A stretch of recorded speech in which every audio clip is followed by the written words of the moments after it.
യൂട്യൂബിന് വിട. സൂര്യയിലെ എല്ലാ പരമ്പരകളും സംരക്ഷണത്തിന് ശേഷം തികച്ചും സൗജന്യമായി സൺ നെക്സ്റ്റ് ആപ്പ് ഡൗൺലോഡ് ചെയ്യൂ. കണ്ടാസ്വദിക്കാം നിങ്ങളുടെ പ്രിയ പരമ്പരകൾ. അപ്പൊ കേസിന്റെ കാര്യം പറഞ്ഞു പോയത് കമ്മീഷണറെ കാണാനായിരുന്നു അല്ലേ? പറഞ്ഞാ താനൊരു 100 തടസ്സം പറയുന്ന എനിക്കറിയായിരുന്നു. ഇന്നലെ അജുവേട്ട എന്തിനാ ഒറ്റയ്ക്കയാളുടെ വീട്ടിൽ ചെന്ന് കയറിയത്? ലക്കും ലഗാനും ഇല്ലാത്ത മനുഷ്യനാ. വല്ലതും പറ്റിയിരുന്നെങ്കിലോ? എന്നിട്ടെന്തെങ്കിലും പറ്റിയോ? ഇല്ലല്ലോ. അപ്പൊ ചെറുതായിട്ട് ഒരസിന്ന് പറഞ്ഞതോ? എടോ, അത് നാവ് കൊണ്ടുള്ള ഒരസലല്ലേ, അടിയെന്ന് പറയാൻ പറ്റുമോ? ദേ അജുവേട്ട, സത്യം പറയണം, കുഴപ്പമൊന്നും ഉണ്ടാക്കിയില്ലല്ലോ? ഇല്ലടോ. അതെ, കമ്മീഷണറുടെ വീട്ടിൽ ചെന്ന് ആക്രമിക്കാൻ ശ്രമിച്ചു എന്നായിരിക്കും പിന്നെ കേസ്. അതുകൊണ്ട് പറഞ്ഞതാ. എടോ, ദേ നോക്ക്, ഒന്നും സംഭവിക്കില്ല. താൻ ധൈര്യമായിട്ടിരിക്കേ. അല്ല, എന്താ അയാള് പറയുന്നേ? അയാൾക്ക് വട്ടാ പൂജ. കിരൺ വഴി ഞാൻ അയാളെ കുറിച്ച് അന്വേഷിച്ച കാര്യങ്ങളൊക്കെ പറഞ്ഞതല്ലേ. ആ വിവരമൊക്കെ എനിക്കറിയാമെന്നും ഇനി നമ്മുടെ കാര്യങ്ങളിൽ ഇടപെട്ടാൽ ഞാനത് പുറത്തറിയിക്കുമെന്നും കോടതി മുഖേന അയാളെ സർവീസിൽ നിന്ന് പിരിച്ചുവിടാൻ മൂവ് ചെയ്യുമെന്നും പറഞ്ഞു. അതോടെ അയാൾ ഒതുങ്ങിക്കാണുമല്ലേ? പിന്നെ ഒതുങ്ങാതെ? എന്തായാലും നമ്മൾ ഇനി അയാളെ പേടിച്ചിരിക്കില്ല എന്നുള്ള കാര്യം അയാൾക്ക് ബോധ്യമായിട്ടുണ്ട്. ആ സ്ത്രീ ഗർഭിണിയായിരുന്നു എന്നല്ലേ പറഞ്ഞേ? ആ കുട്ടി എവിടെണ്ടെന്ന് അന്വേഷിച്ചോ? പരാജുവേട്ടാ, അന്വേഷിച്ചോ? ചോദിച്ചു. എന്നിട്ട് വല്ല വിവരവും കിട്ടിയോ? സ്ഥലം അറിഞ്ഞ ഒന്ന് പോയി കാണായിരുന്നു. നമുക്ക് പോകാൻ പറ്റാത്ത സ്ഥലമാണ് പൂജ. എന്താ, വിദേശത്ത് വല്ലതും ആണോ? അവിടെ ജോലിയാവൂല്ലേ? എടോ, ആ കുഞ്ഞിന്നില്ല.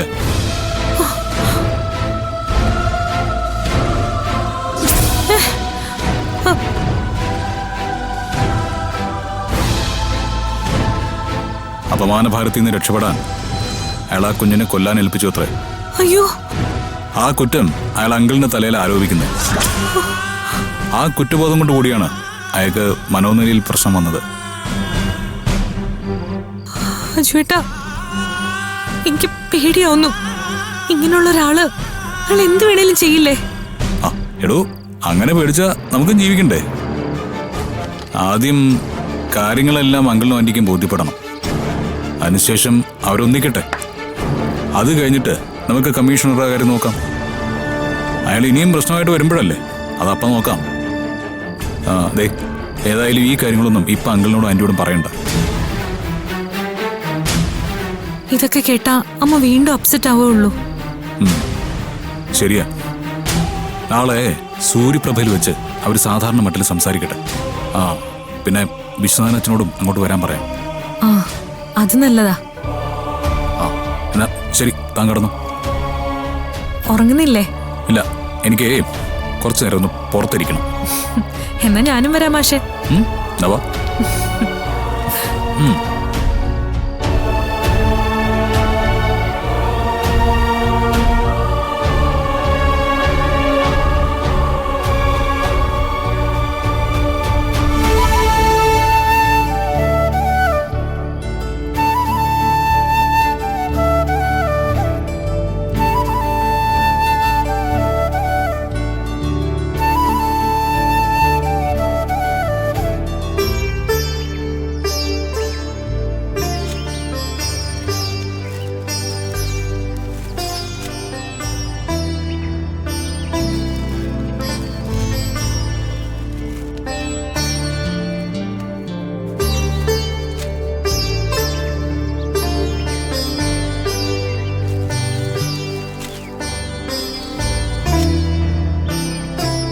അർജുൻ, പതിവില്ലാതെ അച്ഛമ്മയാണല്ലോ ചായ കേട്ട്.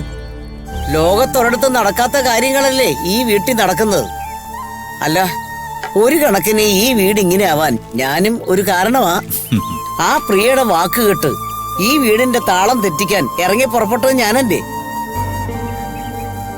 വയസ്സായ മനുഷ്യന്റെ സ്വഭാവമൊക്കെ മാറും.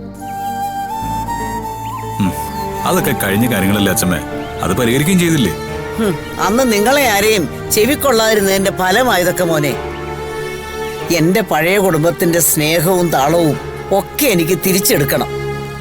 അത് ശരിയാ, ചെവിക്കൊള്ളാതിരുന്നതിന്റെ ഫലം തന്നെയാ. പക്ഷേ ആത്മാർത്ഥത എവിടെ കാണിക്കുന്നോ അവിടെ നിന്ന് തന്നെയാണ് ആദ്യം പണി കിട്ടുന്നെന്നുള്ള കാര്യം മനസ്സിലായില്ലേ? കുടുംബത്തിൽ പറഞ്ഞവര് ചില കാര്യങ്ങൾക്കൊക്കെ ശാഠ്യം പിടിക്കും. അഭിമാനം, തറവാടിത്വം, സാമൂഹ്യ മര്യാദ, അങ്ങനെ കുറെ പേരുകൾ കാണും നമുക്ക് പറയാൻ. പക്ഷേ സത്യം എന്താന്ന് വെച്ചാ നമ്മുടെ ഇഷ്ടപ്രകാരം എല്ലാം നടക്കണമെന്നുള്ള വാശിയാണ്. ഉദാഹരണത്തിന് എന്റെയും പൂജയുടെ വിവാഹം ഇല്ലാതാക്കാൻ നിങ്ങളെല്ലാവരും എങ്ങനെയൊക്കെ ശ്രമിച്ചത്. എന്നിട്ട് ഞാനും പൂജയും സ്ട്രോങ് ആയിട്ട് നിന്നുകൊണ്ട് അത് തകർന്നില്ല. നിങ്ങളെയൊക്കെ പേടിച്ച് ഞാൻ നിങ്ങൾ പറയുന്ന പ്രിയയെ വിവാഹം കഴിച്ചെന്ന് വയ്ക്ക്, എന്തായിരിക്കും ഇപ്പൊ സംഭവിക്കുക? അച്ഛമ്മേ, ഇന്നത്തെ തലമുറയ്ക്ക് മനുഷ്യരുടെ സ്നേഹത്തെപ്പറ്റിയും അവരുടെ വ്യക്തി സ്വാതന്ത്ര്യത്തെപ്പറ്റിയൊക്കെ നല്ല ബോധ്യമുണ്ട്. പക്ഷേ പഴയ തലമുറയിലുള്ളവരൊക്കെ കാണുന്ന രീതിയിലല്ലാന്ന് മാത്രം. എത്രയോ കാലങ്ങൾക്ക് ശേഷമാ അരുണിമയും നന്ദഗോപനും ഈ വീട്ടിലേക്ക് വന്നു കയറിയത്. എല്ലാരെയും അവള് മനസ്സിലാക്കി എല്ലാവരും ഒന്നിച്ച് ജീവിക്കാൻ തീരുമാനിച്ചപ്പോ അത് മുടക്കാൻ എവിടെ നിന്നോ ഈ ഹേമേന്ദ്രൻ ഇപ്പൊ വന്നു. ഈ വീടിപ്പോ ഒരു മരണ വീട് പോലെയായി. ഏതായാലും അച്ഛമ്മ ടെൻഷൻ ആവാതിരിക്കുക. കാര്യങ്ങളൊക്കെ നമുക്ക് ശരിയാക്കാവുന്നേ. എങ്ങനെ? അതിനൊക്കെ വഴിയുണ്ടാവുന്നേ. അച്ഛമ്മയുടെ മകളും കുടുംബവും ഇനിയുള്ള കാലം സുഖമായിട്ട് ജീവിക്കണം, അത്രയല്ലേ ഉള്ളൂ. എനിക്കത്രേ ഉള്ളൂ. ഇനി ആരുടെയും കണ്ണീര് ഈ വീട്ടിൽ വീഴരുത്. ഇത്രയും കാലം ചെയ്ത എല്ലാ തെറ്റിനും പകരം എല്ലാരെയും സ്നേഹിച്ച് ജീവിക്കാൻ ഇനി എനിക്കൊരവസരം കൂടി വേണം. പ്രായമായില്ലേടാ അർജുൻ, എപ്പോ വേണേലും എനിക്കെന്ത് സംഭവിക്കാം.